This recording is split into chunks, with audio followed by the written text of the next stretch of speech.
Please be seated. Veuillez vous asseoir.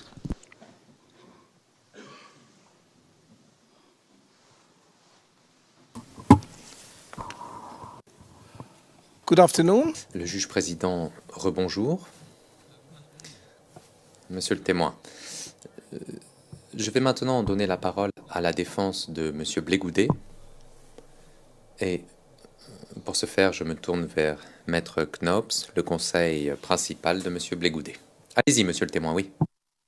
Comment on appelle, Monsieur le juge, je voudrais faire une précision tout à l'heure relative à une question qui m'a été posée qui pourrait prêter confusion. Je voulais juste faire une clarification, si c'est possible.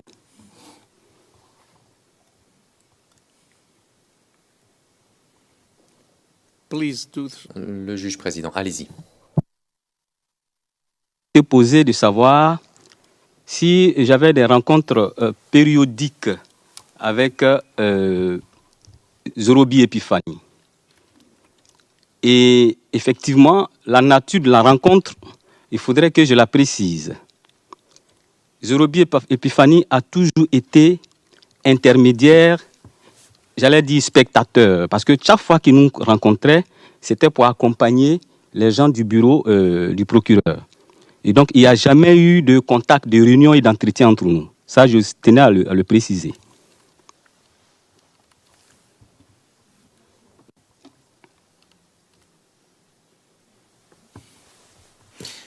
Thank you very much. Le juge président, merci beaucoup pour ces précisions. Madame Massida, je m'excuse, Monsieur le Président, mais dans la transcription, on peut lire le bureau du procureur. Alors, je suppose qu'il s'agit en fait de l'équipe des représentants légaux et non de l'équipe de l'accusation. C'est ce que je pense. Le juge président, vous avez entendu cela lorsque vous avez dit, Monsieur le témoin, lorsque j'ai rencontré les gens du bureau du procureur, chaque fois que je le rencontrais, c'était quand je rencontrais les gens du bureau du procureur. Alors les gens du bureau du procureur, c'est l'accusation à la CPI. C'est ceux qui représentent le procureur de la CPI. Je m'excuse alors, c'est... comment on appelle? Il y a eu d'abord, comme je l'ai dit... Yes. Le président interrompant. Est-ce que vous voulez dire Madame Paolina? Le président, parfait. Donc, il s'agit des représentants légaux des victimes. Il s'agit du bureau des procureurs qui s'occupe des victimes, c'est cela? Le président, très bien. C'est bien compris. Merci. Donc, maintenant, je donne la parole à l'équipe de défense de Monsieur Blégoudet, en l'occurrence, Maître Knops.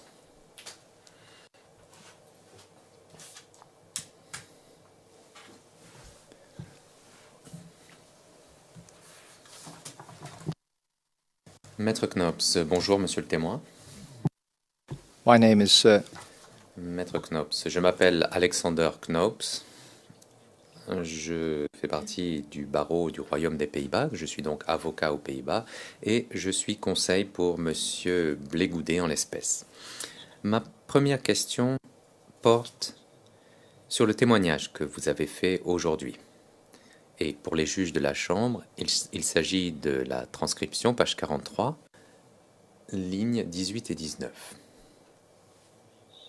Vous avez dit la chose suivante. Il est vrai que le commando invisible avait des barrages routiers, mais la population locale eux-mêmes et la population locale elle-même érigeaient des barrages routiers. Donc lorsque vous dites que la population locale avait également mis en place des barrages routiers, est-ce que ces barrages avaient été mis sur pied spontanément par les civils? Ou alors, est-ce qu'il y avait d'autres personnes qui leur avaient donné l'ordre de le faire? Je pense que c'est spontanément, parce que la sécurité générale était menacée. Et donc, il fallait, chaque fois qu'il y avait des tirs, on sortait, on tapait, comme je l'ai dit, on tapait dans les boîtes pour faire du bruit dans le quartier, pour intimider ceux qui tenteraient de rentrer dans le quartier. Thank you. Maître Knops, merci. Deuxième question, monsieur le témoin. En ce qui concerne la page 43 de la même transcription, aux lignes 24 et 25, on vous pose une question et on vous demande où ces barrages se trouvaient. Et vous répondez, eh bien, dans chaque quartier, on organisait les choses comme on l'entendait. Fin de citation dans la transcription en anglais. Donc, ce que je me demande, monsieur le témoin, c'est la chose suivante. Alors, ce type d'organisation dans les différents quartiers, est-ce que cette organisation était dirigée par un organe officiel ou une structure formelle? Nous étions dans une situation généralisée de guerre. Parce qu'à l'époque, pour revenir un peu sur les circonstances, lorsqu'il y a eu le conflit post-électoral, il y a Blé Goudé qui voulait se rendre à Avocatier, sur une place où un groupe de jeunes qu'on appelait la Sorbonne tenait des réunions pour donner des informations à leurs militants. Alors, ils devaient venir là pour donner des informations concernant les litiges sur l'élection. Et en prélude de cela, des forces de l'ordre avaient été envoyées dans nos différents quartiers pour faire des réquisitions. Et c'est lors de cette réquisition qu'il y a eu des intercations entre les jeunes de la population et ces forces de l'ordre. Et depuis lors, il n'y avait que des tentatives des forces de l'ordre de l'époque pour attaquer, en tout cas, les habitants du PK18. Et donc, de façon spontanée, les gens, pour leur sécurité, ne restaient pas dans la maison. Ils sortaient et ils faisaient du bruit, ils faisaient des barrages pour éviter que des gens s'infiltrent.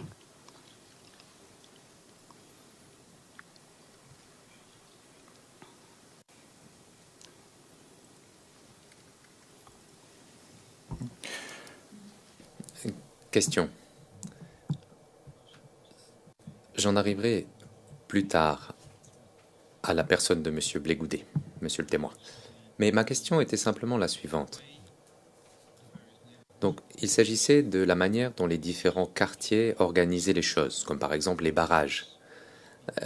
Est-ce que cela était, oui ou non, dirigé par un organe officiel? Non. Ou alors? Question, très bien. En ce qui concerne maintenant la spontanéité de ces activités, vous avez déclaré dans votre témoignage, aujourd'hui à la page 46 de la transcription, ligne 22 de la version anglaise, lorsqu'on vous a posé la question sur le recrutement par le commando invisible de jeunes, afin qu'ils intègrent leur rang, vous avez dit la chose suivante. Les gens se portaient volontaires, il n'était même pas nécessaire de leur promettre de l'argent, car c'était une question qui concernait votre propre vie.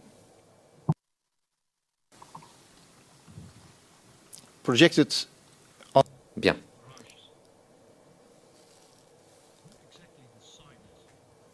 Maintenant, dans le contexte de ces barrages, qui est-ce qui a décidé de les mettre en place dans les quartiers? Qui a pris la décision? Est-ce que vous le savez?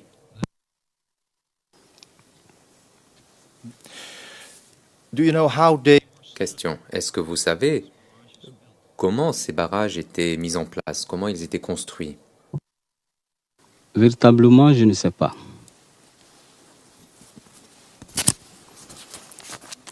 in your Question. Dans votre déclaration que vous avez faite au bureau du procureur, au fond du compte-rendu, il s'agit du document CIV OTP 0041 0412 à la page 0421, paragraphe 57, vous déclarez la chose suivante. Vanderen.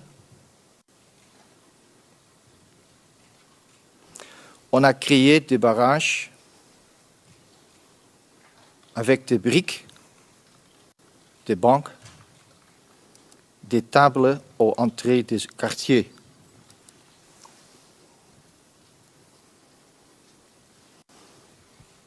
You can recall giving that statement. Vous vous souvenez avoir fait cette déclaration, n'est-ce pas? So the Question, bien. Donc les personnes qui ont fabriqué ces barrages, ils utilisaient les matériaux qu'ils avaient sous la main pour fabriquer ces barrages qui leur permettaient de se défendre, de s'auto-défendre. Est-ce bien exact? Des matériaux, je ne comprends pas. Je ne comprends pas. Si vous pouvez reformuler la question. did the civilians in those Question. Est-ce que les civils dans ces quartiers utilisaient les matériaux qu'ils trouvaient dans les maisons ou dans les rues pour fabriquer ces barrages?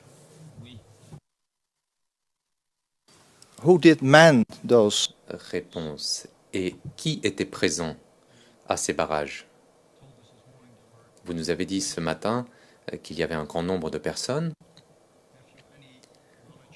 Est-ce que vous savez qui se trouvait à ces barrages? Quelles personnes s'y trouvaient? C'est quand même un quartier vaste. Chaque secteur, chaque carrefour, les populations y habitant faisaient leur barrage. C'est ce que j'ai dit. Je dis chacun s'organisait pour faire sa sécurité de sa manière.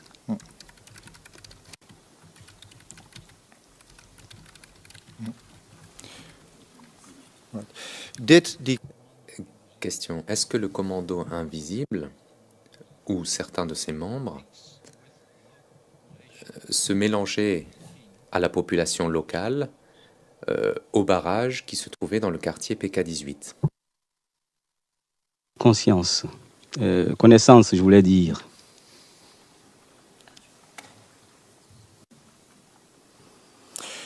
I'll Question. Je vais citer votre déclaration que vous avez donnée au bureau du procureur, au paragraphe 57, page 0421. La référence est identique à celle que je viens de donner il y a quelques instants. sentence of paragraph La dernière phrase du paragraphe 57, vous dites mais une fois que le commando invisible a été créé,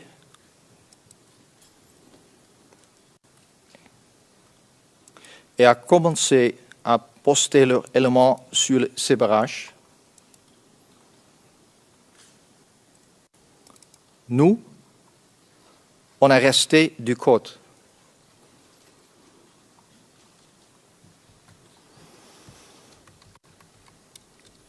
Did the local population Question. Est-ce que la population locale a coordonné la protection au barrage avec le commando invisible, pour autant que vous le sachiez? Amalgame à ce niveau. Le jour de la marche du 16 décembre, c'est à ce niveau que j'ai fait cette déclaration. C'est-à-dire que lorsque les jeunes gens sont venus, devaient aller libérer la RTI, qu'ils ont été bloqués au niveau de l'Agripac, par les policiers de la CRS. Et il y a eu des infiltrations et il y a eu des snipers qui tiraient sur les gens. Je crois que ça a duré pendant un moment. Et selon Silvio Bombali, j'ai parlé de lui, il m'a dit qu'après, il y a une 4x4 qui est venue et qui s'est affrontée directement avec... et ils ont demandé aux populations de rentrer et qu'ils vont se charger du reste. C'est ce que j'ai dit. Mais cela ne veut pas dire qu'ils se mélangeaient dans les quartiers.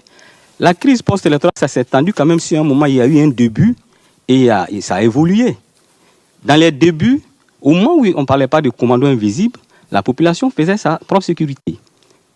Voilà, donc c'est ce que je voulais clarifier. Mais le fait de dire « allez-y à la maison, nous allons », ça c'était le jour de la marche. Il faut que ça soit compris. Voilà.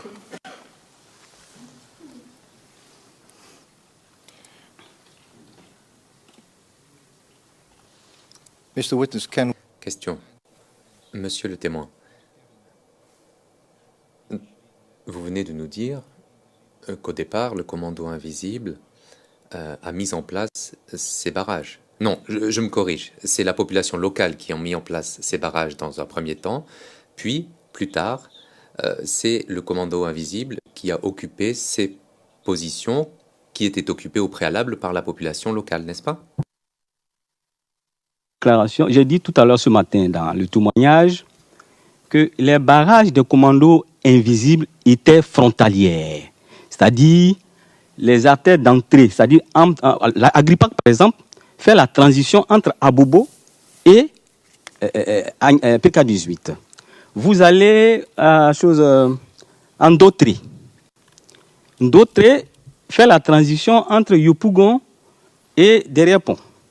Donc ce sont ces artères où il y avait les fronts d'affrontement entre les forces, que là-bas les commandos invisibles y étaient. Mais nous, dans le quartier, dans le bas quartier, la population, au départ, faisait sa propre sécurité.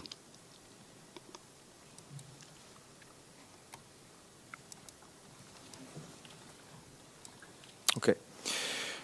Bien. Donc en ce qui concerne ces jeunes que vous avez vus au barrage, comment étaient-ils vêtus? Oui, pas en uniforme.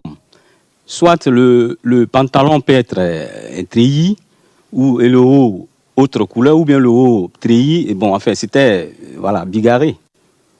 Voilà. Ça, je parle des commandos invisibles qui étaient dans les postes frontaliers.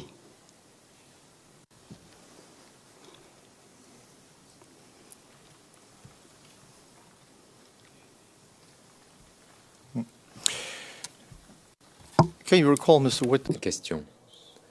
Est-ce que vous vous souvenez, monsieur le témoin, si les commandos qui étaient à ces barrages portaient des treillis? Est-ce qu'ils portaient des treillis du FDS? C'est ce que je viens de dire. Mais les treillis, les FDS généralement, quand ils s'habillent en uniforme complet. Le haut treillis, le bas treillis. Mais ceux-là, en toute honnêteté, ils n'avaient pas mais ils avaient quand même une partie, c'est-à-dire soit le pantalon ou bien le haut. C'est ce que je viens de dire.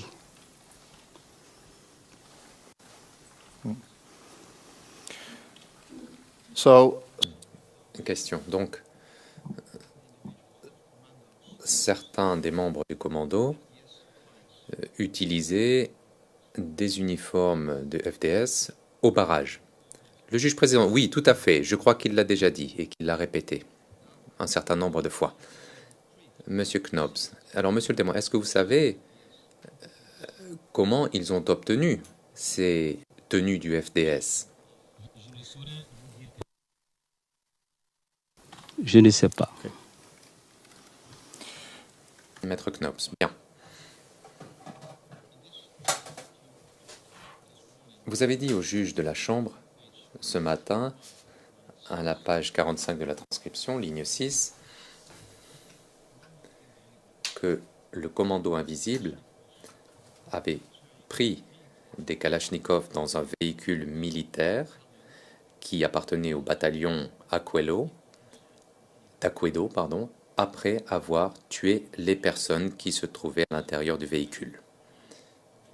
Donc, mis à part cette méthode utilisée par le commando invisible pour mettre la main sur des armes, est-ce que vous savez s'ils utilisaient d'autres méthodes?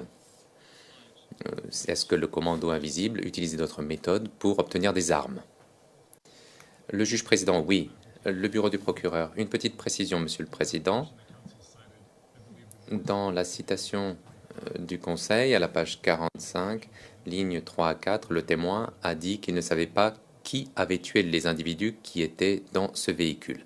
Le juge président, et quoi qu'il en soit, il en a entendu parler, seulement. In any case, Well- the information which I Et les informations que j'ai entendues est qu'ils avaient pris les Kalachnikov qui appartenaient au bataillon. Fin de citation. Donc, ça ne veut pas dire qu'il le sait. Maître Knops, dans un souci de clarté, je vais vous renvoyer à la déclaration du témoin, paragraphe 55. Monsieur le témoin, avant d'en arriver à ma question, vous avez déclaré à l'accusation, au paragraphe 55 de la déclaration, 4e et 5e phrase, Visibles ont tué tous ceux qui étaient dans le 4x4. 4-4. You can remember. Vous vous souvenez avoir déclaré cela au procureur? Question, vous confirmez donc que les membres du commando invisible ont tué les personnes qui se trouvaient dans ce véhicule, puis ont récupéré les Kalachnikov qui s'y trouvaient. Je voudrais N'est-ce pas? moment précis, c'est-à-dire le jour de la marche, il n'y avait pas encore de commando invisible constitué. C'est de là que le commando invisible, pour moi, en tout cas les rumeurs, en tout cas pour les informations que j'ai reçues, est né. La marche, il y a eu des tentatives de briser la marche. Et après ça, il y a eu des tentatives même d'intégrer dans le quartier. Cette 4x4 venait s'attaquer à la population. Et c'est des jeunes gens qui ont pris leurs responsabilités et se sont affrontés à ceux-là. Donc, je ne peux pas dire que c'était le commando invisible ou pas. C'est quand cela s'est passé, il y a eu ça, que les gens maintenant ont commencé à constituer, à recruter les gens, à constituer, à faire. Donc, et c'est après qu'on a entendu parler de commando invisible.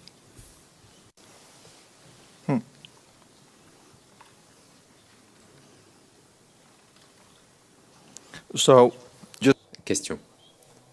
Donc, afin de bien comprendre les choses, est-ce que vous contestez avoir dit cette phrase au bureau du procureur, la phrase dont je viens de donner lecture au paragraphe 55? Donc, que vous avez dit, il y a quelques années de cela, que les jeunes tous ceux qui étaient dans le 4x4. ont tué tous ceux qui étaient là dans le 4x4. Say today that you have no knowledge. Donc, aujourd'hui, vous nous dites que vous ne le savez pas. Comment on appelle ça, les jeunes en ce moment, c'est ce que je suis en train de dire, que les jeunes qui ont fait qui ont en tout cas commis ce forfait, en ce moment, il n'y avait pas de commando invisible. C'est après qu'ils se sont constitués en commando invisible. Et puisque l'interview a eu longtemps après, et que j'ai l'information maintenant que ceux qui ont fait, c'était le commando invisible, voilà pourquoi j'ai parlé de commando invisible. Voilà.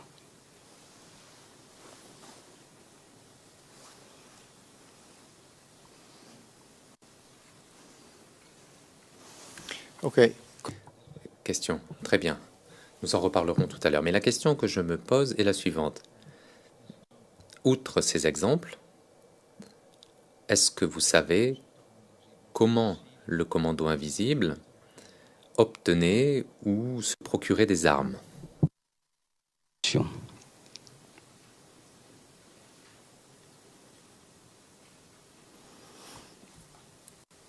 Did you hear Question. Monsieur le témoin, avez-vous entendu ou avez-vous vu que des membres du commando invisible prenaient des armes aux gendarmes et au commissariat? Est-ce que vous avez déjà vu cela ou en avez-vous entendu parler?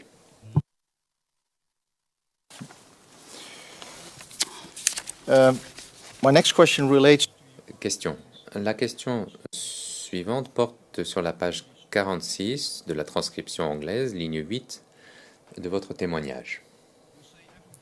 Vous dites que tout le monde essayait de se protéger, de prendre soin de soi-même.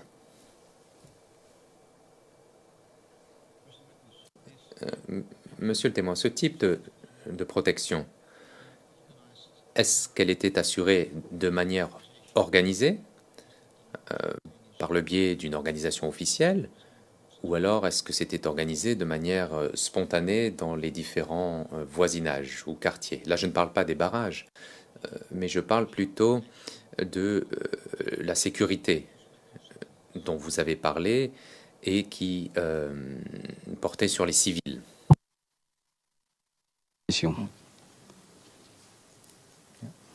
Was there anyone who told? Question, est-ce qu'il y a quelqu'un qui disait aux personnes comment assurer leur propre sécurité? Pas. Je n'ai aucune information.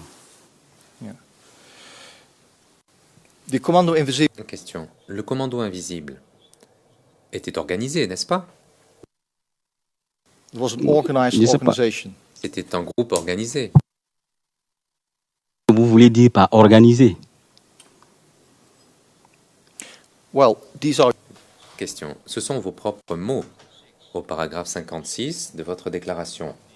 Déclaration, je le rappelle, que vous avez faite au bureau du procureur. Vous avez dit, je cite, That's the march you refer to. donc c'est la marche vers la RTI. Les jeunes ont commencé à s'organiser et c'est comme ça que naît le commando invisible. Oui, je l'ai dit tout à l'heure. J'ai dit la même chose tout à l'heure. Right. My question to you is, Donc la question que je me pose est la suivante. Qu'entendez-vous lorsque vous dites « ils ont commencé à s'organiser » Qu'est-ce que ça veut dire exactement? Commençons à s'organiser, à commencer à mettre en place des stratégies pour sécuriser le quartier.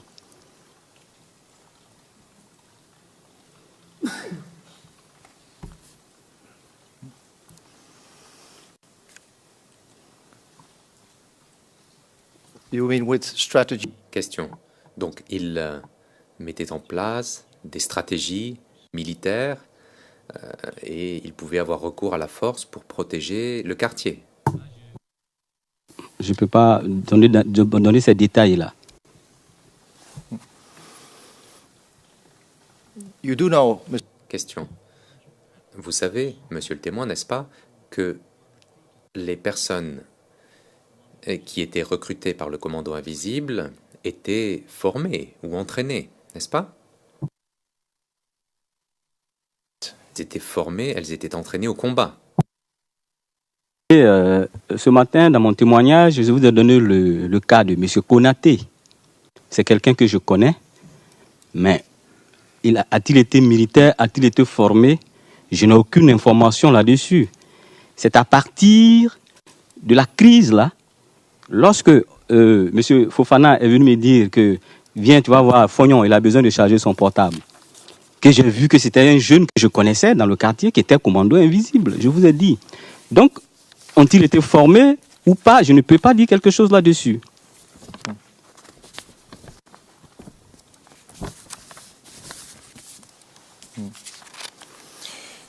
This morning you.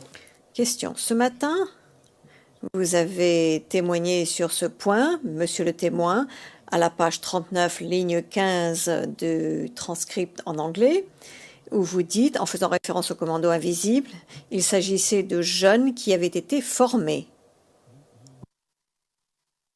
Parce qu'il y a tellement de... La déclaration, il y a on ne peut pas se focaliser sur une partie pour donner, donner des informations. Je voudrais voir la partie avant de me prononcer là-dessus. Mr. Witness, this is not in your... Question, monsieur le témoin, cela ne figure pas dans votre déclaration, mais dans votre témoignage sous serment ce matin. Le président, pourriez-vous le lire en français, s'il vous plaît, alors? Maître Knoops, je n'ai que le transcript en anglais, ligne 39 du paragraphe 15. Le président... Bien. Maître Knoops, qui était le leader? Et je commence à la ligne 12 de la page 39 pour le bénéfice des interprètes. Qui était le leader? Votre réponse ce matin, je ne sais pas. Il y avait des membres, je ne sais pas qui était le chef, le leader dans chaque quartier. Il s'agissait de jeunes qui avaient été formés. was given... C'est ce que vous avez dit ce matin, monsieur le témoin. Bon, formé, je ne sais pas quelle définition vous donnez au mot formé.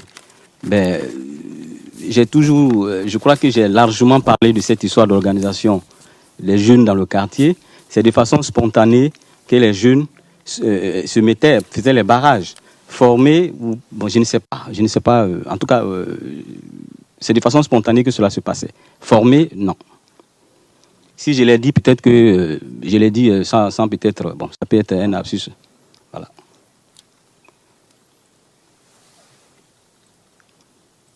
Slip of the tongue, you say. It was a slip of the tongue Yes, this morning. that's what he said. Mr. Witness, do you know whether... C'était un lapsus, Maître Knoops. Monsieur le témoin, est-ce que vous savez si ces personnes qui ont été recrutées par le commandant invisible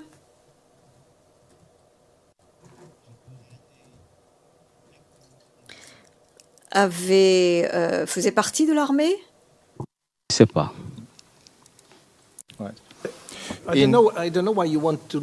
Le juge président, je ne vois pas très bien. Vous voulez lui faire dire quelque chose qu'il ne veut pas dire? Vous le forcez à dire des choses que vous aimeriez entendre, mais que le témoin ne dit pas.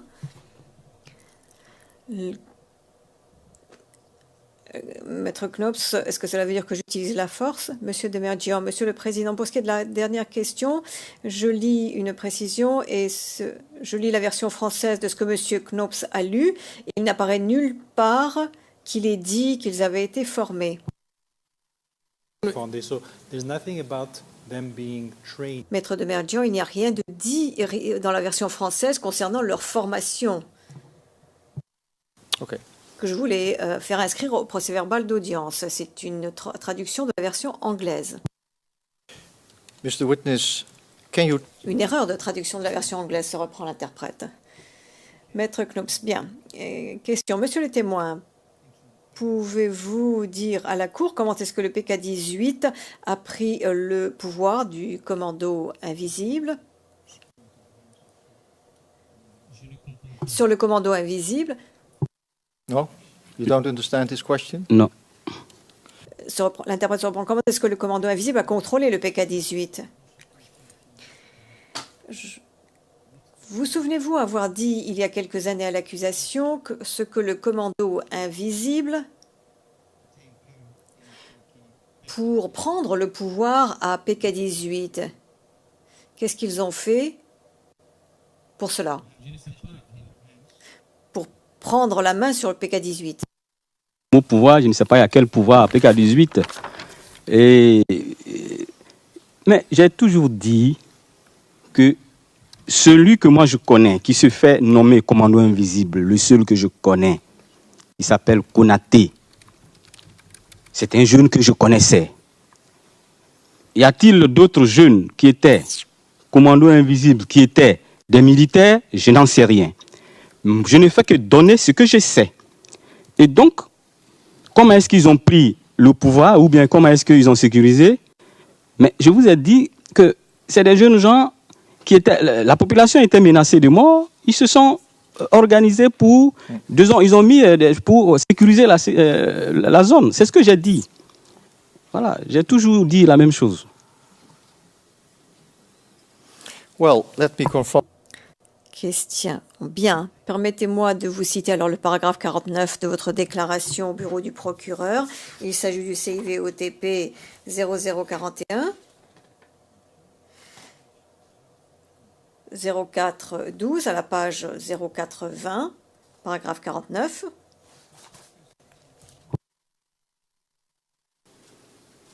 Parce que, à l'époque, le FDS ne pouvait pas venir dans le PK-18.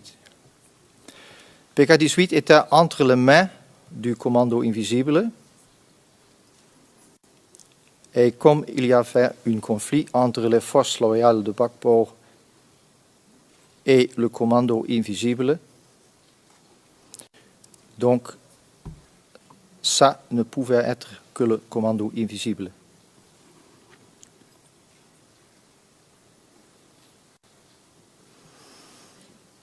How long, Mr. Witt? Monsieur le témoin, combien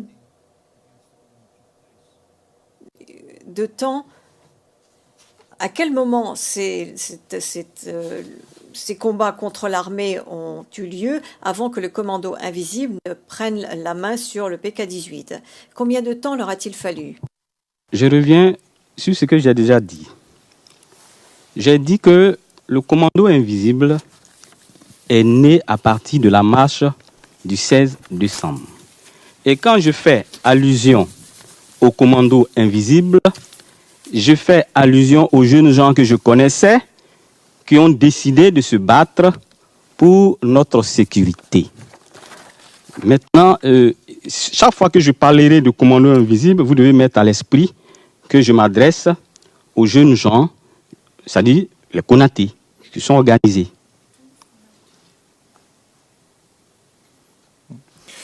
But my question is very... Mais ma question est très simple, Monsieur le Président. Pour autant que vous le sachiez, combien de temps a demandé ce combat du commandant invisible pour prendre le pouvoir ou prendre la main sur le PK-18? Vous avez parlé, vous avez dit...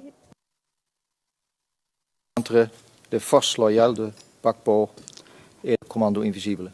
Je voudrais vous dire que le commando invisible n'avait pas besoin de prendre PK-18, puisqu'ils étaient à PK-18 déjà. C'est les forces de Gbagbo qui tentaient de venir attaquer la population. Et des jeunes gens du quartier se sont organisés pour faire obstacle à cela. Je crois que c'est assez clair.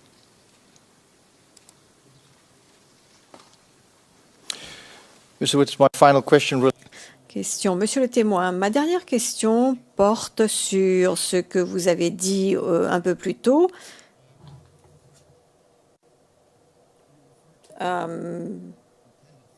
Concernant M. Blé Goudet, vous avez fait référence à une visite prévue de M. Blé Goudet.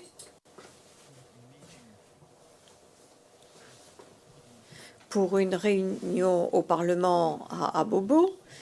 Savez-vous si cette visite a eu lieu? Est-ce que, en fait, M. Blé Goudet est venu au Parlement? Venir.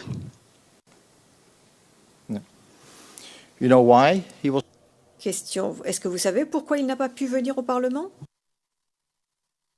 Parce que les jeunes du PK-18 de la zone ont trouvé que c'était, excusez-moi du terme, c'est dans notre jargon, que c'était une foutaise.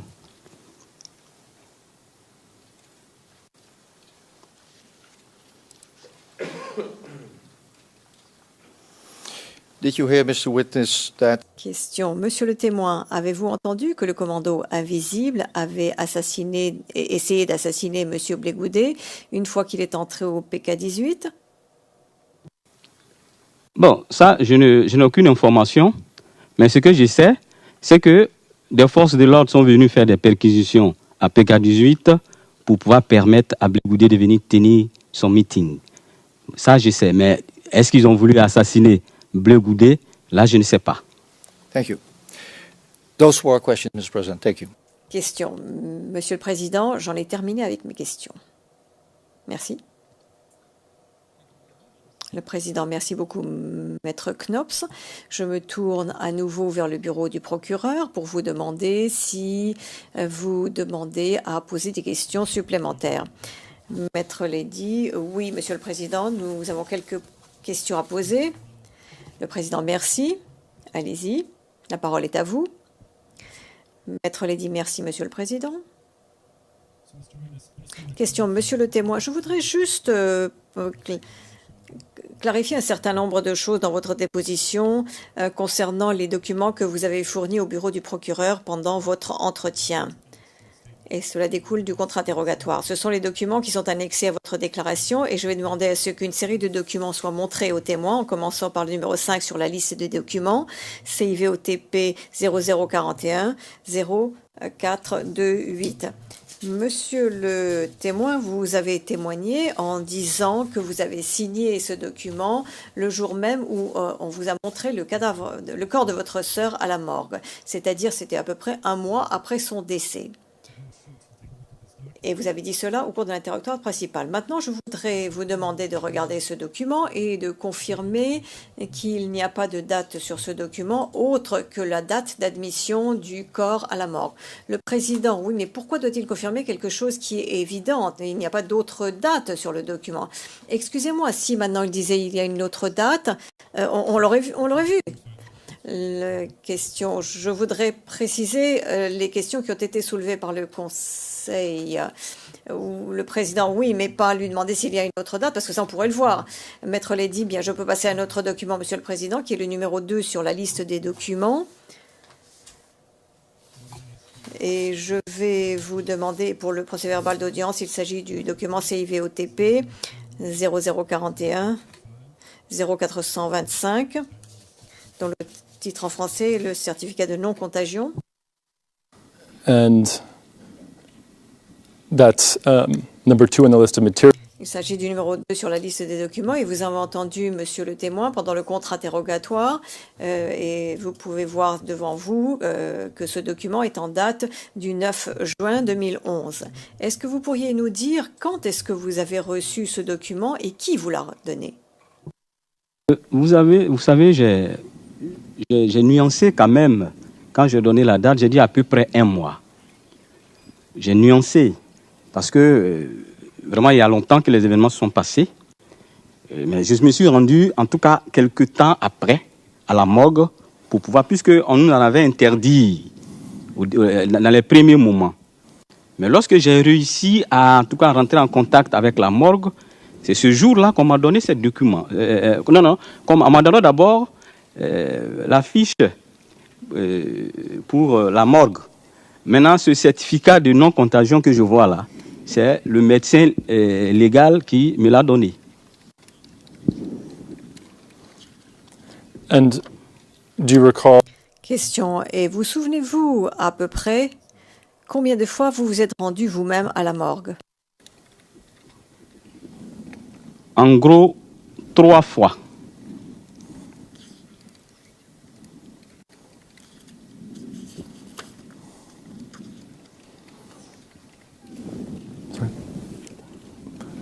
And if you remember, can you give us more? Question. Et si vous vous souvenez, est-ce que vous pouvez nous donner un petit peu plus de détails sur le moment de ces visites par rapport à la mort de votre sœur? Lorsque le corps a été convoyé à la morgue, le lendemain, lorsque en fait, mon frère et ami Fanny m'a confirmé que le corps était à la morgue, je me suis rendu ce jour-là, mais je n'ai pas pu avoir accès. La deuxième fois, c'était quelque temps après, lorsque l'autorisation a été donnée qu'on pouvait venir voir les corps. Ça, c'était la deuxième fois. Et la troisième fois, c'est lorsqu'on devait enterrer ma sœur, que nous avons été invités à aller voir le corps.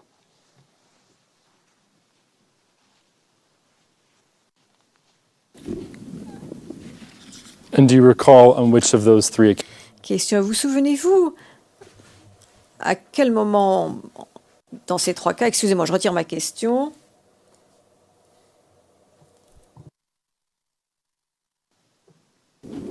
We have no further questions for this witness, Your Honor. Je n'ai pas d'autres questions pour ce témoin, Monsieur le Président, dit Maître Ledy. Merci beaucoup. La défense de Monsieur Gbagbo? Le juge président, excusez-moi, la représentation légale des victimes, s'il vous plaît. Maître Massida, merci d'avoir posé la question. Je ne me suis pas levée, donc je n'ai pas d'autres questions. Le juge président, oui, je sais que vous auriez protesté très fort, mais on garde les formes. Bien, la défense de Monsieur Gbagbo.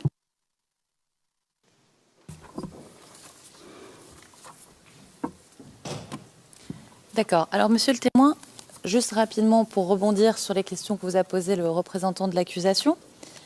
Quand vous êtes retourné à la morgue la 3e fois, c'était bien la veille de l'enterrement de votre sœur qui a lieu lors de la cérémonie officielle? Oui. D'accord. Je vous remercie, monsieur le témoin. We have no further questions. Thank you. Maître Clous, nous n'avons pas d'autres questions. Monsieur le Président, merci. Le Président, peut-on considérer qu'au bout de 6 ans, on ne peut pas forcément se souvenir exactement de la date exacte pour qui a fait quoi? Je pense que c'est quelque chose que l'on doit garder à l'esprit et que 6 ans plus tard, il n'est pas si facile que cela de donner exactement la date où une personne a fait certaines choses. D'accord? Bon. Monsieur Doumbia? Je peux vous dire que votre témoignage arrive à son terme, que vous pouvez quitter le prétoire, que vous pouvez rentrer. Oui, vous souhaitez dire quelque chose? Adresser un appel. Excuse me. Yes. Président, excusez-moi. Oui. Je voudrais également, avant que vous ne lanciez un appel, je voudrais vous demander, cet appel que vous envisagez de faire ne doit pas être une déclaration politique, je vous le rappelle, d'accord? Déclaration politique. OK. Juge président, bien. Nous sommes à la justice pour la manifestation de la vérité. Et la justice a pour raison pour ne pas que les mêmes erreurs se répètent. Voilà pourquoi je voulais lancer cet appel. Ce n'est pas politique.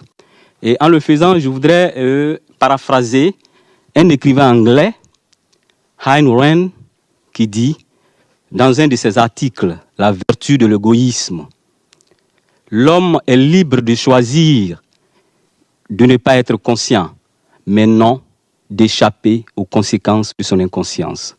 Merci.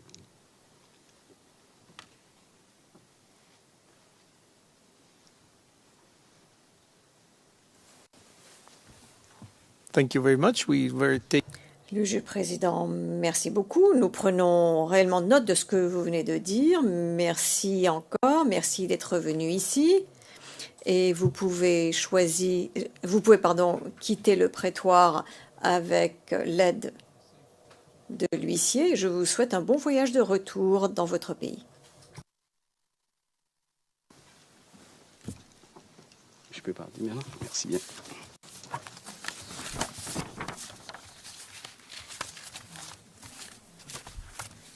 The only thing now Le juge président, la seule chose qui me reste à faire maintenant est de suspendre l'audience jusqu'au 25 septembre à 9h30 avec le prochain témoin. Merci beaucoup.